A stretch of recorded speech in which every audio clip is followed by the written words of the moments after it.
Então, depois de dizer no verso 1, lembre-se do seu Criador nos dias da sua mocidade, antes que venham os dias maus e cheguem os anos em que você dirá, não tenho prazer neles. Na sequência, eu vou ler agora na NVI, a Nova Versão Internacional.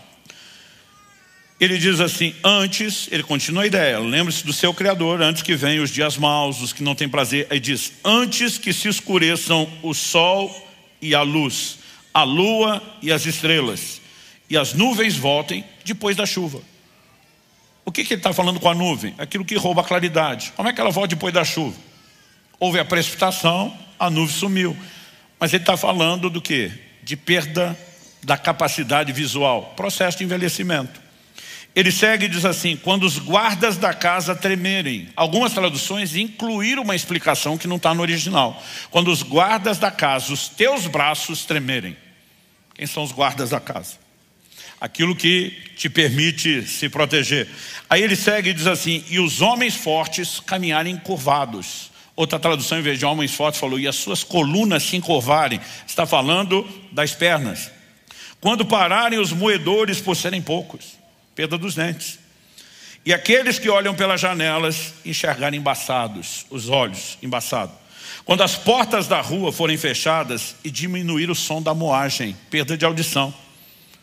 Quando o barulho das aves o fizer despertar, sono leve, mas o som de todas as canções parecer fraco. Eu ouço passarinho, que eu não quero ouvir cantar, mas a música eu quero prestar atenção, eu não estou ouvindo direito. Declínio da condição física. Quando você tiver medo de altura e dos perigos das ruas, quando florir a amendoeira e o gafanhoto for um peso, e o desejo já não se despertar. E o desejo não é só aquilo que você pensou. É toda forma de desejo. O texto diz, então o homem se vai para o seu lar eterno, e os pranteadores, aqueles que vão chorar sua partida, já vagueiam pelas ruas. Sim, lembre-se dele. Dele quem? Do Criador. Antes que se rompa o cordão de prata ou se quebre a taça de ouro, antes que o cântaro se despedace junto à fonte e a roda se quebre junto ao poço. Ele está usando alegorias que eram bem mais fáceis de entender naquele estilo de vida do que para mim e para você. Mas ele diz, antes que o pó volte à terra, de onde veio, e o Espírito volte a Deus que o deu. Então, se você considerar que ele está falando, lembra do Criador, primeiro, enquanto você está vivo, porque depois não tem mais chance.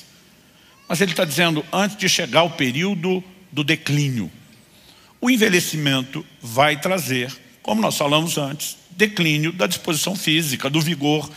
Isso é inevitável. Mas a pergunta é, a forma como vamos terminar, ela é determinada como? Em primeiro lugar, nós precisamos pensar qual é o plano e o propósito de Deus.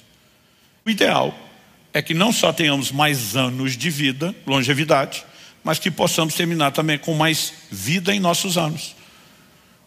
Quando no último domingo de janeiro, o Dr. Aldrin Marshall pregou aqui, lançou o livro Rumo aos 120 anos e abençoou você dizendo que você chega aos 120. Alguns pensaram, outros devem ter falado em voz alta, misericórdia. Porque o cara pensa como? Se está ruim aos 40, com 120 está no mínimo 3 vezes pior. Então, a gente olha para a longevidade quase como se fosse castigo, punição. Mas se você entender que é possível ter uma vida mais longa, mas com qualidade de vida, isso muda o jogo. Agora, quando Jacó vai para o Egito, enquanto o faraó pergunta a vida dele, e ele responde 130 anos, ele fala, mas nem de longe eu cheguei perto da idade dos meus pais. Está se referindo ao pai e ao avô. Mas em algum momento você também vê ele dizendo que ele sofria à noite na geada do deserto, durante o dia, debaixo de um sol escaldante, no tipo de trabalho. A pergunta a ser feita é, o estilo de vida que nós adotamos pode influenciar a duração da nossa vida? Com certeza. Não só o tempo, mas a qualidade. Então, quando a Bíblia diz, remove do seu corpo a dor, não está dizendo que nós vamos parar o processo de envelhecimento. Mas a gente pode deixá-lo menos intenso, menos doloroso, menos sofrido. Quem está entendendo? Então, há aspectos, quando a gente olha para a Escritura, que envolve sabedoria. Então, por exemplo, quando Paulo diz, lá em 1 Timóteo 4, 7, 8, que eu citei, exercita-te pessoalmente na piedade, porque o exercício físico tem pouco proveito. Durante muito tempo eu li esse texto como dizendo, porque o exercício físico não tem proveito. Mas Paulo não disse isso, ele falou pouco. E nós já vimos que pouco ou muito depende com o que você compara. Como a piedade tem muito proveito, comparado a ela menos. Porque a piedade tem a promessa da vida que é agora, da que há de vir. O exercício físico só vai afetar agora. Não vai afetar a sua eternidade. A falta dele pode te mandar mais cedo para lá. Mas não vai definir o seu destino. Agora, quando é que nós queremos cuidar do corpo e amenizar o impacto do envelhecimento? É agora, gente. Então, quando falamos desse nível de investimento do futuro, nós precisamos entender que, entre tantas coisas, uma alimentação mais saudável, e não estou falando só de quantidade, embora todos os pesquisadores de longevidade, eles têm apontado para uma única direção. E estamos falando de pesquisa e mais pesquisa que vem sendo feito por décadas e décadas, estudos empíricos, não importa se estamos falando de estudo com levedura, inseto, camundongo, macaco ou ser humano. Quer viver mais, coma menos.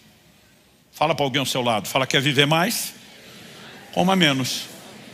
Mas não é só a quantidade, a gente tem falado sobre a qualidade. Anos atrás eu tive que cortar o açúcar, que eu passei a chamar de o anjo da morte. Eu tive que cortá-lo na raiz, porque eu fiquei diabético. Quando a diabetes foi embora, eu tinha habituado a viver sem ele. Então na época não era a consciência do dano que ele faz. Mas os neurologistas estão apontando o impacto que o açúcar e vários derivados aí dos carboidratos em excesso que nós consumimos tem sobre o cérebro. Nós vamos falar principalmente do açúcar. Gente, tomografias mostram que a resposta do cérebro ao açúcar é a mesma ou pior, mais intensa, do que a resposta que é dada à cocaína e heroína. Ou seja, a maioria é viciada em açúcar, só não ficar doido, não vai ser preso por isso. Aí você chama o crente para jejuar e fala, não, vou morrer, porque ele entra no choque cetogênico, ele tem um desespero, é um adicto, que é o jeito bonito de chamar viciado. E tem muito veneno, né, trazendo danos. E eu tenho visto esses neurologistas abordarem que a maior epidemia, não só de Alzheimer. Alzheimer já está sendo tratado, gente, com uma diabetes tipo 3. Isso significa o quê? Causa primária, alto consumo de açúcar.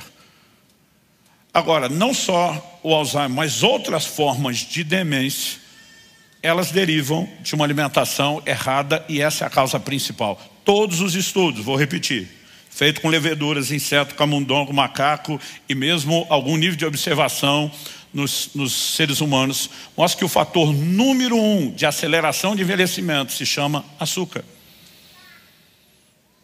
E a gente quer defender isso porque é bom para o paladar. A minha pergunta é, você quer investir só em algo que é bom para o seu paladar agora ou para o seu futuro? Porque o que é bom para o paladar muda, meu querido. Um dia alguém falou para mim, Deus o livre, me viu tomando um café expresso sem açúcar. Falou, se eu botar isso na boca eu cuspo. Eu falei, antigamente também cuspia. Aí ele falou, o senhor já bebeu com açúcar? Eu falei, defina beber com açúcar. Eu falei, quando eu mexia eu largava a colherinha em pé no final, que ela nem tombava para o lado. Foi como se acostumou. Eu falei, horrível no início, hoje se eu botar o doce na boca eu cuspo. Então até o que é agradável ao paladar você se adapta, mas a pergunta é o que você quer para o futuro? Então os neurologistas estão dizendo que não só o consumo de açúcar, mas de glúten vai produzir a maior epidemia de demência de idosos e autismo de criança jamais vista. A gente não pode simplesmente ficar olhando para isso e dizer, não, esse negócio de preocupar com saúde, com alimentação é assunto da modinha, não. Orientações bíblicas sobre o seu futuro, como é que você quer terminar? Então nós temos que regrar várias coisas, mas além da alimentação, sono, algumas questões que a Bíblia já aborda. Eu preciso falar um pouquinho do exercício, gente, porque a gente não tem noção do impacto que isso tem. Se você quer prevenir demência na velhice, pode ir melhorando sua alimentação, seu sono, mas o fator principal de prevenção que os neurologistas, os pesquisadores estão abordando, exercício cardiovascular. A irrigação sanguínea, né, produzida no cérebro por esse tipo de exercício tem o poder de produzir neuroneogênese, a formação de novos neurônios. Então não sei você, mas eu quero ser o velhinho da cabeça boa. E eu quero trabalhar intencionalmente para isso, porque investir no futuro não é só guardar dinheiro, a gente tem que investir na eternidade, mas tem que estocar saúde, porque tem gente que está guardando dinheiro e não vai ter saúde para usufruir. Agora, eu também não quero chegar lá na frente com o velhinho da cabeça boa em perna ruim. Porque chega uma hora que os guardas da casa começam a perder a força, as colunas também. Por quê? A partir dos 30 anos de idade, em média, inicia-se um processo lento, gradativo, de sarcopenia, perda de massa muscular. Então imagina o seguinte, você tem aquela pessoa que falou, não vou comer lixo, eu vou descansar. Ela simplesmente foi sobrevivendo, assistiu alguns amigos que morreram de doença cardiovascular, de derrame, outros que não só por questão genética, mas um estilo de vida e às vezes até alimentando mágoas, desenvolveram seus cânceres, sobreviveu, chegou na velhice. Você sabe qual é uma das principais causas de morte não natural na velhice? Para quem chegou lá, ou seja, já passou boa parte dos desafios. Queda. Pastor, queda. A pessoa morre do tombo. Não, dos desdobramentos. Quebra um fêmur, tem a dificuldade de recuperar. São os desdobramentos todos. Agora, por que temos tanta queda? Porque temos perda de massa muscular. Isso significa o quê? Tem formas de conter isso? Sim. Seu corpo responde a estímulos. Então, se você quer ter a cabeça boa, aeróbico. Se você quer ter perna boa, anaeróbico. Quando se estuda, falando de longevidade, as chamadas zonas azuis, os lugares das concentrações de centenários no planeta, você vai achar pontos comuns. Além de uma boa alimentação, né? Além desses vários fatores. Você pega, por exemplo, Okinawa no Japão. A maioria deles, desde o tipo de móvel e atividade, eles agacham e levantam o tempo todo. Fortalecem as pernas. Você vai para Sardenha, na Itália. É só ladeira, é rampa para subir, rampa para descer, escada. Então, essa movimentação protege, gera saúde. E nós precisamos entender isso. A vida não foi vivida, na maior parte da existência humana, com o conforto que nós temos hoje, gente. Não existia sedentarismo lá atrás. Eu falo e fico repetindo, ninguém trabalhava o dia inteiro sentado com telemarketing ou na frente do computador. Tinha movimento para tudo. Fizeram um cálculo de quanto Jesus andou. Quando fala de onde saiu, para onde foi. Eu já falei isso aqui ou foi no outro culto? Ok, me ajuda. Fizeram um cálculo, cabeça boa. Fizeram um cálculo de quanto Jesus andou. Porque a Bíblia diz assim, que ele e seus discípulos saíram da Galileia, foram para Jerusalém. Você fala, é ali. Nós estamos falando de pelo menos 114, 115 quilômetros, gente. É como se a Bíblia estivesse falando que saiu de Curitiba e foi a Ponta Grossa. A pé. Então alguém fez um cálculo, quando fala de onde ele saiu, para onde foi, em quanto tempo. Porque nem sempre a gente sabe o trajeto, se zigue-zagueou, se deu volta, se parou mais tempo para descansar ou não. Mas só da informação que tem, saiu daqui, chegou ali em tanto tempo. Como quando Pedro sai de Jope, Atos 10, para pregar na casa de Cornélio em Cesareia Marítima. 60 quilômetros em 2 dias. Quanto ele andou por dia, em média, 30 quilômetros. Fizeram essa média, avaliando o ministério de Jesus, e calcularam que ele andou 32 quilômetros por dia. Qual foi a última vez que você deu um rolê de 30 quilômetros? E se 1 de João 2,6, quem diz estar nele deve andar como ele andou, fosse literal, nós estávamos lascados. Mas o que acontece, gente? Nós só precisamos planejar um estilo de vida que não abuse do conforto. Até 1,5 séculos atrás, não precisamos nem falar só de 2, a maioria das pessoas não tinha água encanada, gente. Era lata d'água na cabeça. Tinha que caminhar certas distâncias, carregar peso. Só que nós estamos com uma vida que é cada vez mais conforto, conforto, conforto. E se a gente não inserir movimento, nós estamos sabotando a nossa velhice. Então nós precisamos intencionalmente dizer, eu vou prevenir demência, eu vou prevenir perda de massa muscular. Pastor, o senhor está dizendo que eu tenho... Porque a frase que Paulo usa aqui, eu falei disso aqui 2 meses atrás. O exercício físico, a palavra traduzida ali é ginásia. É a raiz da palavra ginásio, gym no inglês, academia. Então do que Paulo está falando? Se não existia sedentários na sua época, ele está falando da cultura greco-romana de culto ao corpo. Os caras iam malhar pesado, além da vida que já dava o básico da saúde do movimento, por procedimento estético. O cara queria estar sarado. Não era nem a preocupação com a saúde, a motivação era vaidade. Mas ainda assim, Paulo está dizendo que tem proveito. Porque não importa se você está exercitando por vaidade ou sem ela, o benefício vai se manifestar no seu corpo. Então, se eu e você temos um filtro para não precisar ser movidos por vaidade, melhor. Mas no mínimo, a gente poderia ter a percepção de um investimento em saúde. Eu não sei você, eu quero viver para cumprir o propósito. Eu quero, além de cumprir o propósito de Deus, usufruir da família. Então, por exemplo, eu não conheci meus avós paternos. Avô por parte de pai já eram falecidos quando nasci. E meus avós maternos estavam vivos quando eu nasci, mas viveram por pouco tempo, morreram cada um deles comigo ainda bem novo, e antes de morrer com a saúde limitadíssima. Quando eu ouço minha esposa falando das memórias do relacionamento dela com a avó, eu fico pensando, fui sabotado, não tive isso. Mas posso dar para os meus netos. Então, a gente pode agir de forma diferente. O doutor Aldo, 2 meses atrás, me mostrou um exame. Falou, olha, Luciano, de 3 anos para cá, a sua evolução nessa área. Ele falou, você melhorou em tudo o resto. Mas de 3 anos para cá, a mudança nessa área, ela se instalou. Por quê? Foi quando eu passei a me exercitar. Então ele falou, você perdeu tantos quilos de gordura, ganhou tantos de massa magra. Mas o que me chamou a atenção é quando ele mostra a melhora da elasticidade das artérias. Eu nem sabia que tinha exame para controlar isso. Muito menos que eu estava sendo mapeado. Ele falou, olha a melhora absurda da elasticidade das suas artérias. E diz assim, em especial, a aorta. Quando ele falou isso, me bateu o pensamento. Meu pai faleceu aos 63 anos. Dissecção da aorta. Eu falei para ele, para, doutor. O senhor está dizendo que se meu pai estivesse fazendo o que eu faço agora o tempo todo, ele não tinha tido a dissecção da aorta. Ele falou, não. Falei, poderia estar curtindo os bisnetos hoje? E eu e você precisamos fazer escolhas. Deus diz, eu coloco diante de vocês a vida e a morte. Ele diz, hashtag, escolhe vida, escolhe direito. Mas ele está dizendo, a escolha é sua. Eu te dou orientação, eu te aponto o caminho, mas você precisa fazer. Então, de vez em quando, a gente vai voltar a tocar em assuntos como esse. E a preocupação não é vender o livro do Cuidar do Corpo, do Rumo aos 120 anos, que por sinal está à sua disposição na livraria da igreja e ajuda projeto social.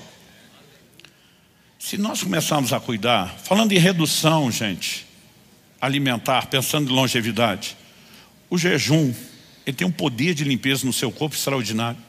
Você consegue imaginar se a gente tirasse um dia por semana para jejuar? E a gente, além de não sobrecarregar o nosso organismo, a gente pegasse o alimento que não vai comer e colocasse na mesa de quem não tem. Você pratica algo que muda a sua vida espiritual, beneficia seu corpo com saúde, faz diferença na vida dos outros. Um dia por semana significa 1/7 da sua alimentação. Não só de ingestão calórica, indo embora, mas estamos falando de sobrecarga. A gente pode planejar um envelhecimento saudável. Pastor, descobri tarde, diminua os impactos. Eu e você podemos ser inteligentes e investir no futuro. Porque não adianta você só guardar o dinheiro e não ter saúde para desfrutar. Então cada um precisa achar suas motivações. Eu quero terminar dizendo, minha primeira motivação foi entender que eu tenho que glorificar Deus no meu corpo, glorificar meu Criador e o Redentor que é dono do meu corpo. A segunda foi decidir, como falamos na outra mensagem sobre o cuidar do corpo, viver para cumprir o propósito. A terceira, eu não sei se eu falei isso no dia que eu preguei, eu acho que não. Quando eu estava enroscado na fase 2 lá, dos 126 quilos, um dia um irmão chega para mim e fala, pastor, o senhor consideraria fazer uma bariátrica? Eu falei, eu não só estou considerando, como estou orando por isso. Ele falou, o senhor já ouviu falar do doutor fulano de tal? Na época era o Bambambam. Vinha gente de todo lado fazer os procedimentos com ele. Eu falei, já ouvi falar, mas aquilo eu não consigo pagar nem a primeira consulta, o que dizer o resto. Eu falei, se eu falasse para o senhor que eu consegui de graça? Eu falei, eu ia dizer que é pegadinha. Ele falou, eu tenho acesso ao médico. E convenci ele de que nos próximos anos o senhor será um conferencista conhecido no Brasil. E propus a ele te usar como garoto propaganda, ele aceitou. Eu falei, qual a pegadinha? Não paga a operação, mas pós-operatório eu tenho que deixar o rim. Ele falou, pastor, não vai te custar nada, nem o pré, nem a operação, nem o pós, nem medicamento, custo zero, 0,800. Eu ficava me segurando para não fazer festa na frente dele, para não gritar glória a Deus, aleluia, só para ser um bom crente. Falei, vamos orar? Depois que ele saiu, fui orar, muito mais para agradecer a Deus do que para perguntar. E o Espírito Santo falou comigo, você cogitou ser o garoto propaganda dele, mas não o meu? Eu falei, como é que é? Eu falei, eu quero colocar você na minha vitrine. Eu não quero só que você mude sua forma de pensar e de viver. Eu quero te usar como inspiração. Eu conheci pouca gente tão esculhambada em tudo isso como eu, gente. Se funcionou em mim, funciona em qualquer um de vocês. Então, além de honrar meu Criador e Redentor, de viver para cumprir o propósito, Ele me deu mais um. Quer te botar na minha vitrine. Não tem mais volta. Mas anos atrás, quando meu filho me disse que eu ia ser avô, ele me deu um motivo adicional. Cada um pode achar seus motivos adicionais. Dr. Alden disse que Deus falou com ele, pare de investir no futuro marido da sua futura viúva. É um bom motivo. Está trabalhando, juntando dinheiro para deixar a mulher bem e outro vir desfrutar de tudo, da grana e dela. Mas quando meu filho me disse que eu ia ser avô, eu pensei, peraí, eu não tive, mas posso dar, eu tomei a decisão. E uma dessas decisões foi, eu não quero só estar lá, vivo. Eu quero estar cheio de ânimo e disposição. Então minha decisão foi, eu vou cansar meus netos. E até agora está funcionando. Minha netinha ainda está para fazer 4 anos, mas quando ela fala para mim, cansei, eu digo, yes. Vamos ver a hora que ela chegar na pré-adolescência. Nós podemos investir no futuro espiritual, emocional e saudável, por escolha, por inteligência de ouvir a sabedoria bíblica. E a minha oração é que você faça isso. Vamos ficar em pé para parecer que está acabando?